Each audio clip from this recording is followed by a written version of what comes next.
Nagu paljud teised tudengid, olin ma tootedisaini osakonda sattunud huvi pärast erinevate sõidukite ja autode vastu. Lõputöö teemat otsides lähtusin kohe sellest, et see peab mingi ratastega seadeldis olema. Õnneks oli tootedisaini osakonnal parajasti käsil ühisprojekt Patarei merekindluse arendajaga. Patarei merekindluse visioon näeb ette kohvikutega täidetud kindluse sisehoovi ja tulenevalt olemasolevast hooneplaanist on vajalik, et kaubatransport toimub avalikus ruumis.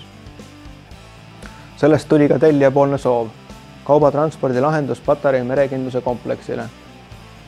Ratastega seadeldis 19. sajandi tööstuslikku miljöösse ja kliendile, kelle käekirjaks on ajaloolises võtmes kauakestva joonega modernsed lahendused, mõte hakkas liikuma koheselt.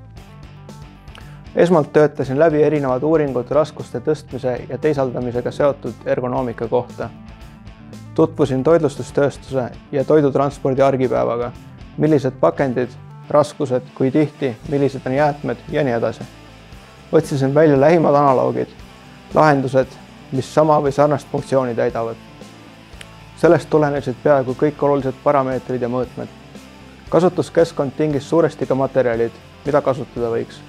Tellija olemasolev visioon merekindlusest, keskkonnatingimused, pikaealisus. Makettide ja 3D mudeldamise abiga said selgeks esialgsed jooned, sõlmed, mis edasist arendust vajavad ja mõningad kitsaskohad ergonoomikas. Edasi ootab kaubakäru elusuuruses töötava prototüübi valmistamine. Antud töö on Patarei merekindluse kaubakäru kontseptsioon, kuid koostöö kliendiga jätkub ja loodame kindlasti ka valmis tooteni jõuda. Lõpptulemust on oodata 2026 aastal, kui Patarei avatakse.